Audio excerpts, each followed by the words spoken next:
go with that. I think Councillor Reeves Doncaster just stepped out for a minute.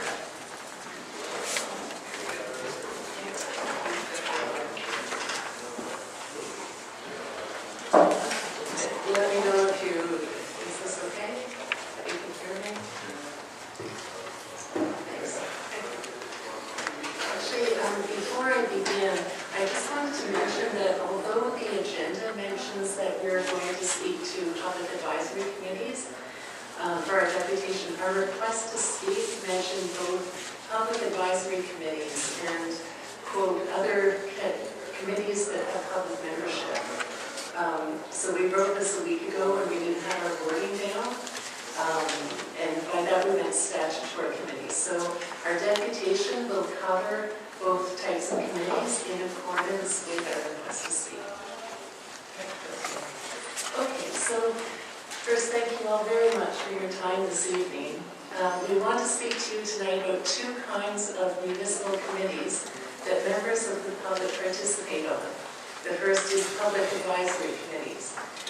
These committees were initiated by the last council, and they were for economic, housing, environmental, and accessibility. We both served on the Housing Advisory Committee. And as we can attest, public advisory committees are a great way to get members of the public engaged in civic affairs and for municipalities to further their goals. The handout that you have lists 3 of the achievements of these committees last term in council. Tonight, we would like to recommend to council a way to make a good tool even better, should you decide to use public advisory committees again. Lessons learned exercises are generally considered a best practice. They are conducted at the end of an initiative to identify processes that worked well and processes that work less well, so that they can be improved. So we suggest that council consider conducting a lessons learned exercise with the members of the previous advisory committees by conducting an online survey with just 3 questions. What worked well? What didn't work so well? And how do you recommend improving these committees? We suggest that the survey be anonymous to get candid responses. And for transparency, we suggest that all of the replies be collated and made available to council, to staff, and to the residents of Deep River, so that everyone can be aware of the benefits of these committees and the ways they can be improved. Lessons learned exercises are pretty straightforward, and we hope you will consider implementing one. The second type of committee that residents participate in are the statutory committees.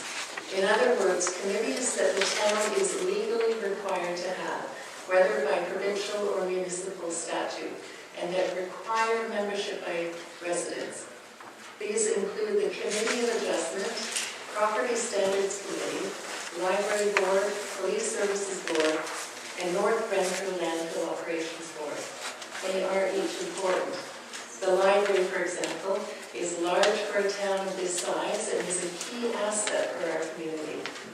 The Police Services Board can, through its decisions, be effective in supporting or potentially being less effective in supporting our local police force.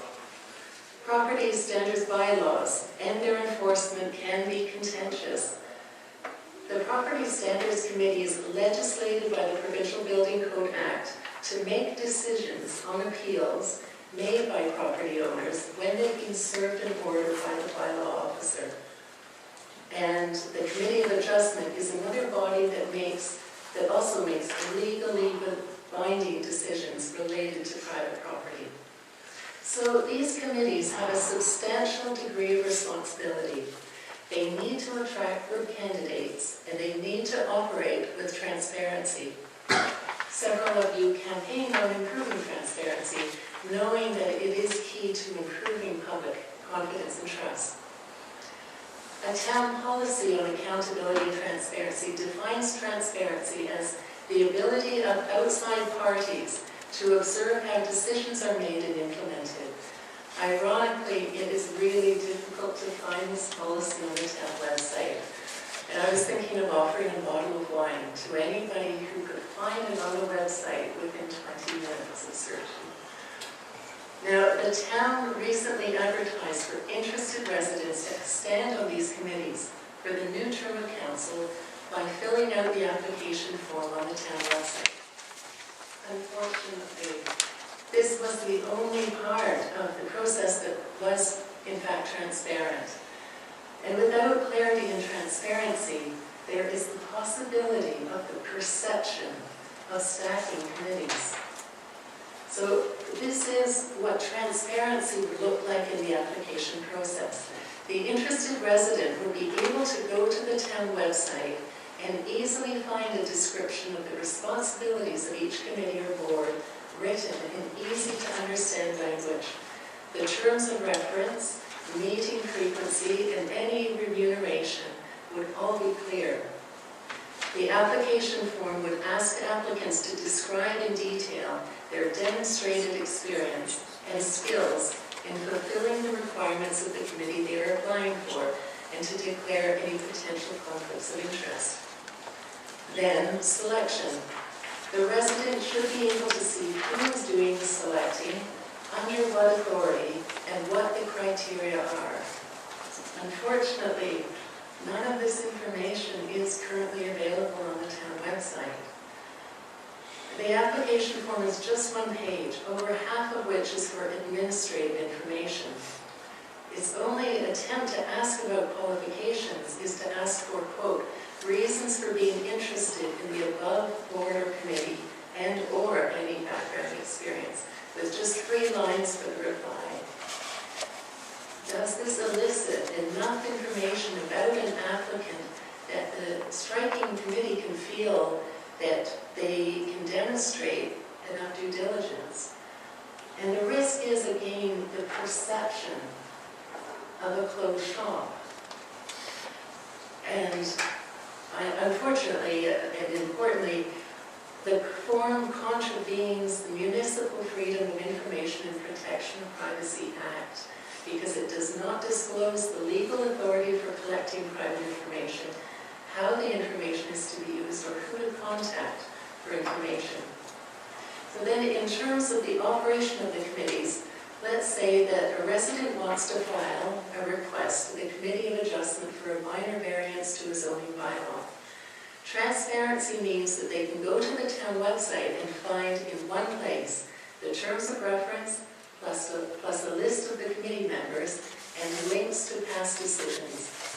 These decisions would include the original application, all submissions by town and county staff, and the decision itself, as the evidence of consistent, deliberate decision-making that creates public confidence.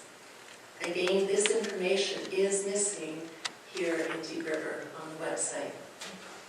So this evening, we ask that statutory committees be made transparent from the application process to operations. Benchmarking. Locally, the City of Pembroke does much of this. Farther away, but with a population size close to ours, Gannon Aquay does a great job of transparency with a user-friendly website. If they can do it, why not Deep River? We stress that the integrity and competence of past and new members of these statutory committees is not in question. But citizens need to be able to see what is going on. What is on the town website now is really how Deep River has done things for a long time. And now you, collectively as council, you own these processes and the resulting transparency or lack thereof. We hope that when you look at this, you'll decide that maybe it's time to raise our game. And if you do, what direction do you give to staff? And what results do you define that you want to see? So, thank you again for your time and your attention tonight, and for considering our suggestion of a lessons learned survey for public advisory committees, and our request that statutory committees be made transparent.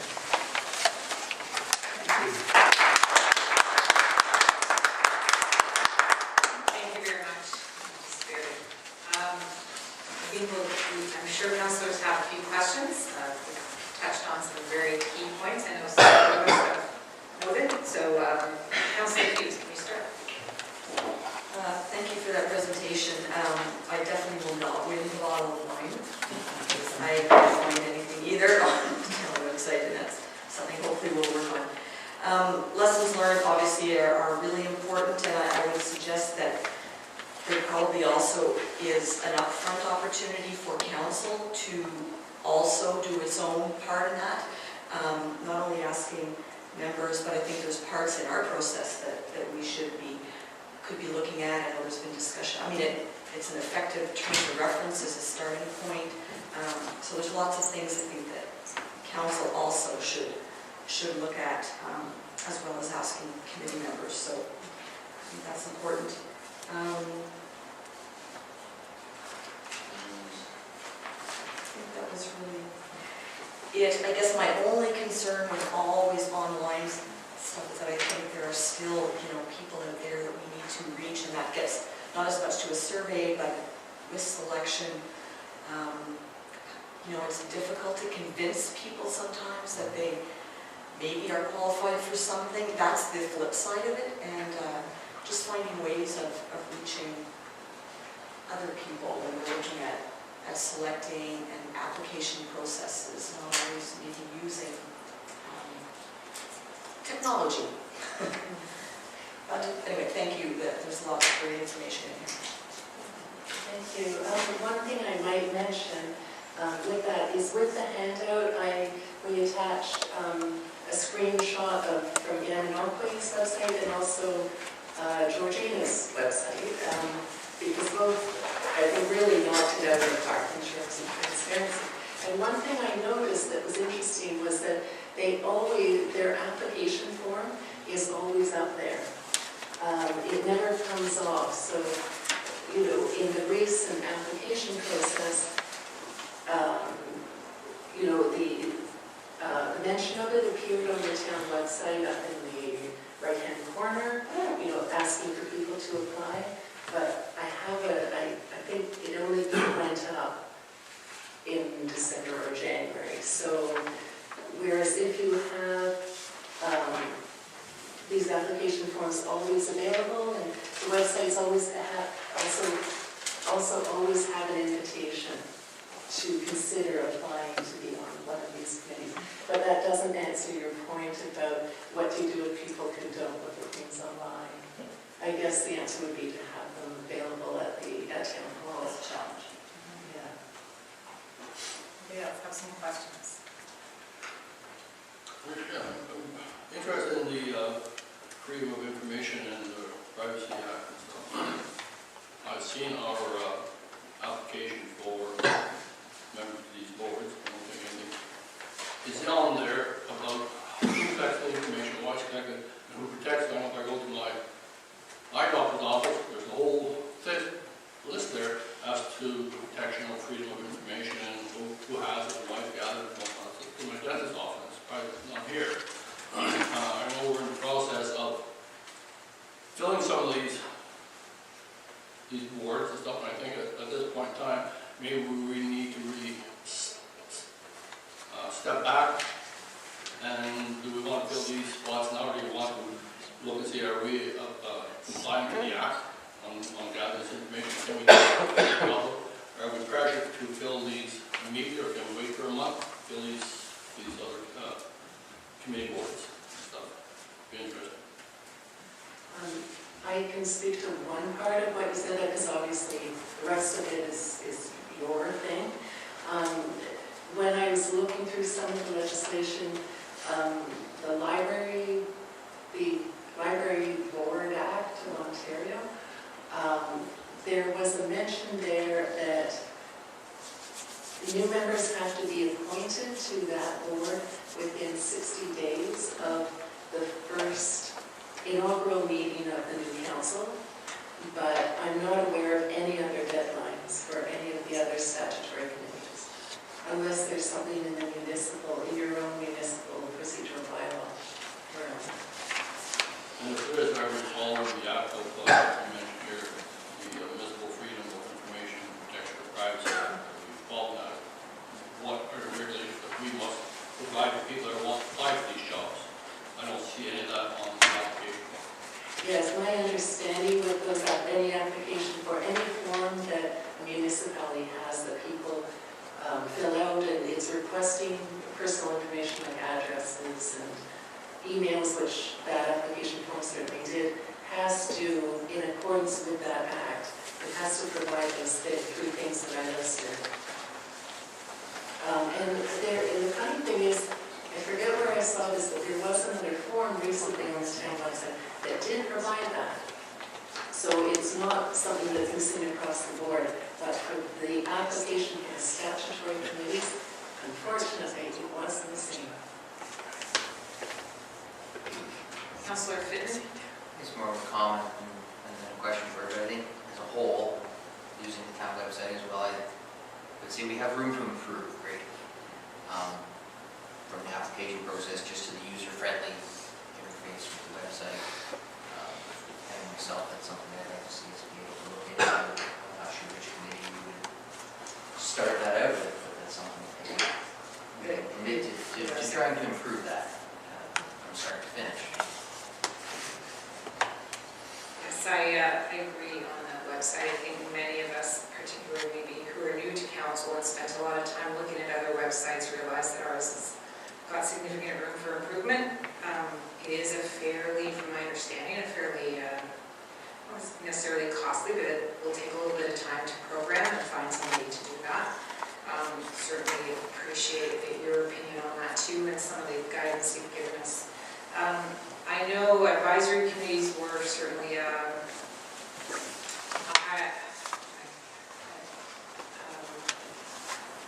made significant to me during the election campaign, that we have a lot of room to improve. If we're going to use advisory committees, we need to engage people maybe in different ways and make it clear what roles they're going to serve and where they can provide input. And there's other committees such as task forces that might also serve that. I think one of the reasons you haven't seen advisory committee applications or postings is because this council actually made a decision to defer that until we could figure out how we best wanted to pursue advisory committees and for what purposes and functions. So we didn't want to just populate committees and then not have substantive work for them to do. So we were going to take our time a bit on that. Certainly the idea of the survey is a good one. I know many of us probably have also heard a lot in that realm as well, so we have some ideas. And I think you've hit on a very topic that many of us noticed with the statutory committees, that there were good descriptions of those committees on the website. And we kind of noticed that after it was posted. So it will take us a little bit of time to get everything fixed. I know that needs to be fixed, but I certainly do appreciate you bringing these ideas forward and freedom of information notice, and so this is great information. Is there anybody else has any questions from council? Okay. Well, thank you both very much for joining us and bringing forward this information to all of council. We really appreciate it. Thank you for